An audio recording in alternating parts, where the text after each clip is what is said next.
Dusun Rejoso adalah dusun yang berada di Desa Junrejo, Kecamatan Junrejo, Kota Batu, Jawa Timur.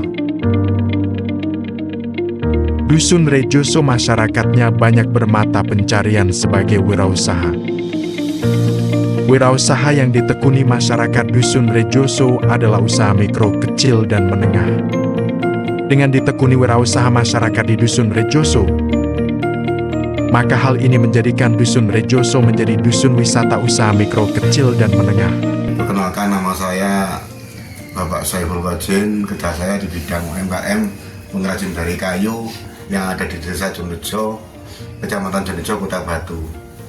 Selama ini saya menekuni kerjaan dan mencintai kerjaan saya yang ada di bidang perkayuan. Saya yang jelas dapat ilmu ini dari orang-orang tua saya sendiri. Terus sampai sekarang saya masih eksis di bidang pengelolaan kayu, khususnya untuk alat-alat dapur.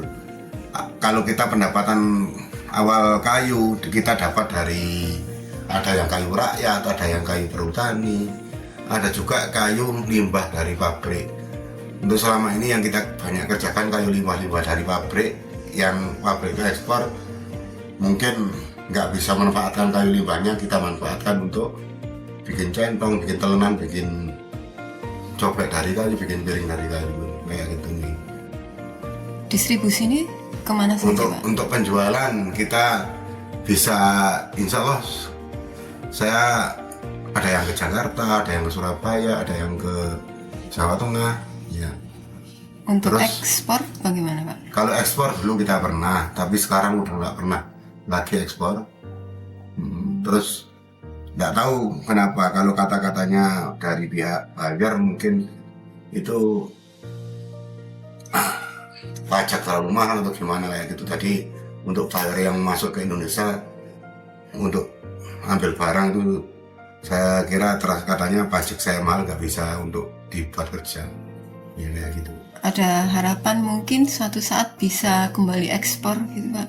Ya yang jelas kita sangat-sangat ingin sekali. Yang jelas kalau kita bisa ekspor itu kan jualannya kita kan bisa agak mahal. Mungkin di sisi lain keuntungan kita bisa merasakan. Terus yang kerja juga bisa merasakan dari keuntungan kalau kita bisa ekspor, kayak gitu ya. Ada asosiasi nih, Pak? Mas katakan UMKM pengrajin kayu ngenten perkumpulan nih. Kalau asosiasi sendiri dulu ada, Bu, ya, yang jelas bikin koperasi, bikin apa itu ada. Terus lama-lama yang namanya uang itu juga susah, istilahnya kadang-kadang ada pinjaman dari koperasi, terus ada yang pinjam nggak bisa menggalikan kayak gitu. Jadi kita udah, asosiasi udah nggak terbentuk lagi dari dulu sampai sekarang. Dulu ada, tapi sekarang udah nggak ada ya. Sendiri sering sering membantu untuk pemasaran, sering untuk dari pihak kelurahan, dari pihak desa saya itu Pak Lurahnya juga eksis kalau istilahnya ingin bantu masalah pemasaran, masalah apa yang ada di bidang UMKM yang ada di Junrejo sendiri. Kalau dinas Pemkot? Dinas Pemkot sendiri dulu juga ada, tapi sekarang udah nggak eksis lagi kayaknya, nggak sering untuk datang ke sini, Bu. Iya. Kalau dulu sering di zamannya Pak Kori itu sering turun langsung dari pihak Disperindak, langsung turun ke UMKM yang ada di Junrejo.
Disinilah tangan-tangan terampil para pengrajin kayu bekerja. Mereka bukan sekadar membuat perabotan dapur. Mereka menciptakan karya yang menghidupkan tradisi, menyatukan fungsi dan keindahan dalam setiap mangkok kayu, talenan, hingga spatula kayu buatan tangan.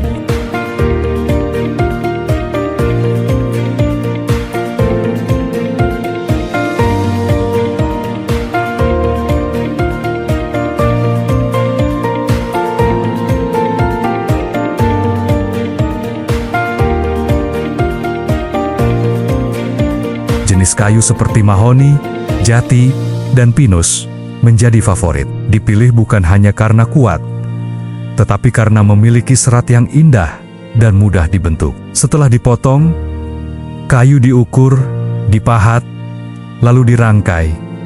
Semua dilakukan dengan tangan, tanpa mesin besar, tanpa produksi massal. Setiap goresan pisau ukir adalah tanda keterampilan. Setiap tetes keringat adalah bukti ketulusan. Dengan alat sederhana dan pengalaman yang diwariskan turun-temurun, setiap potongan kayu diolah dengan penuh ketelitian.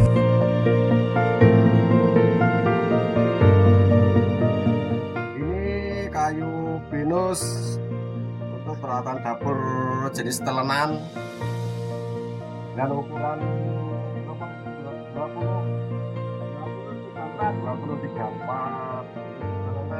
telenan tuh ada yang dari kayu mahoni, kayu jati, sama kayu pinus juga ada. Terus macam-macam, banyak sekali macam dari telenan, mungkin dari congklak juga ada. Ya, macam-macam telenan banyak di sini. Itu terutama yang sama kayu mahoni. Ya, ada juga kayu sono keling. Itu juga buat telenan.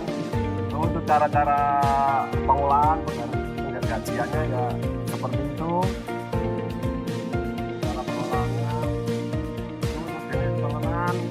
Terus untuk yang agak tipis ini untuk alat dapur jenis paratula ya, kayak kutil, gentong. Itu untuk alat dapur yang paratula. Terus yang lainnya jenis kayu banyak juga. Untuk yang jenis paratula ya ada mahoni, jati, sama apa itu pinus juga ada. Ya mungkin seperti itu.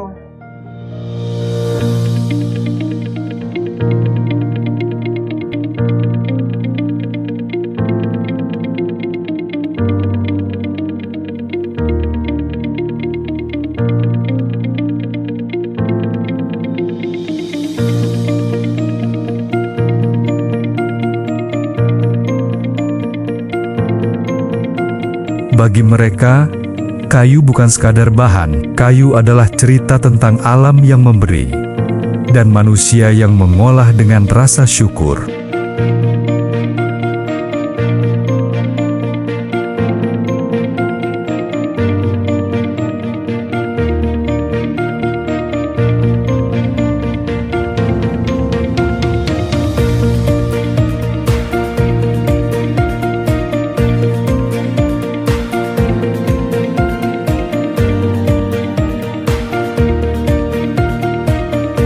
Namun perjalanan ini tidak selalu mudah. Harga bahan baku kayu yang terus naik, persaingan dengan produk pabrikan, dan keterbatasan alat menjadi tantangan sehari-hari. Banyak pengrajin yang sempat berhenti karena hasil tak sebanding dengan tenaga.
dalam kayu yang dipakai ada berapa macam.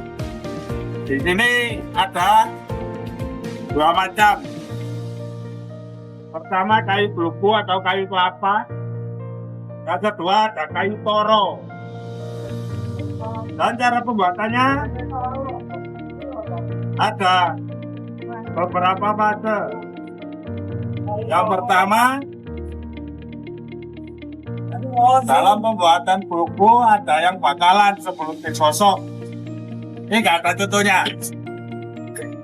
Ini yang sudah digosok, yang sudah nomor 1 atau yang paling ke atas. Teruskan. Ketika menggosok, ini nanti ada yang nomor 2. Atau untuk kertas yang nggak terlalu kasar, nggak terlalu halus. Setelah kertas yang nomor 2 akan dikerjakan dengan kertas yang nomor 3 yang halus.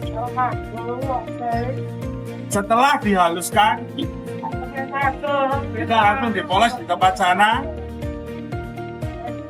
untuk melihatkan corak kayu.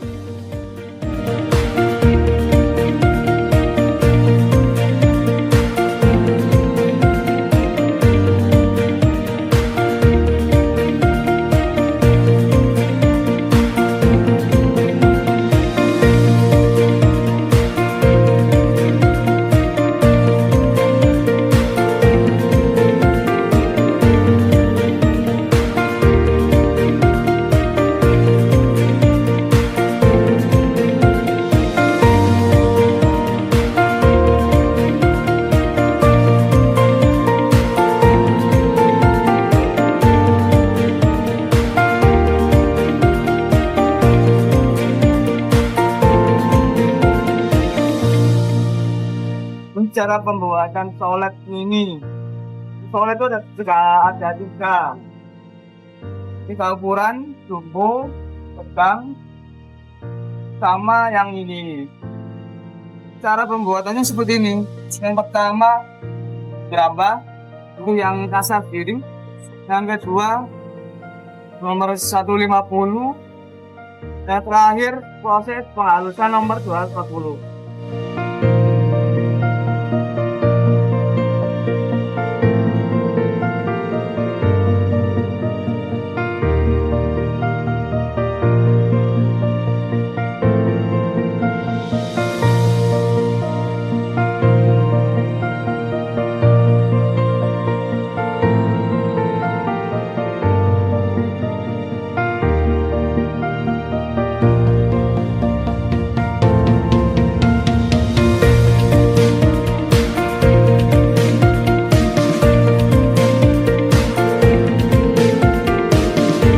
Dari tangan-tangan sederhana inilah lahir produk-produk yang kini mulai dikenal hingga luar kota Batu. Talenan, sendok, nampan, hingga rak dapur, semuanya dibuat dengan cinta dari desa kecil yang penuh makna.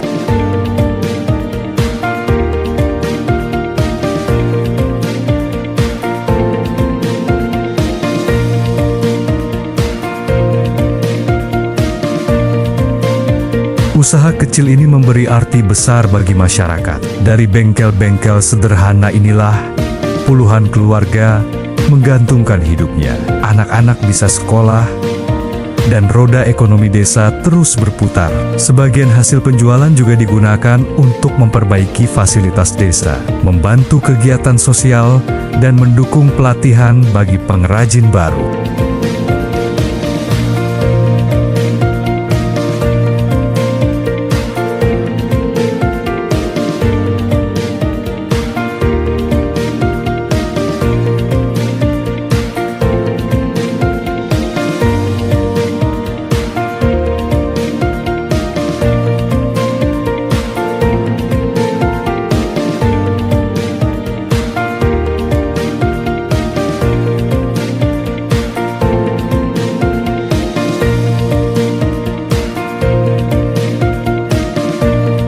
Semangat para pengrajin ini menjadi bukti bahwa dari desa pun mimpi bisa tumbuh, dan dari kayu kehidupan bisa terus berakar. Di balik setiap perabotan kayu yang kita gunakan. Ada kisah perjuangan, ketekunan, dan cinta pada karya. Dari Rejoso, Kota Batu.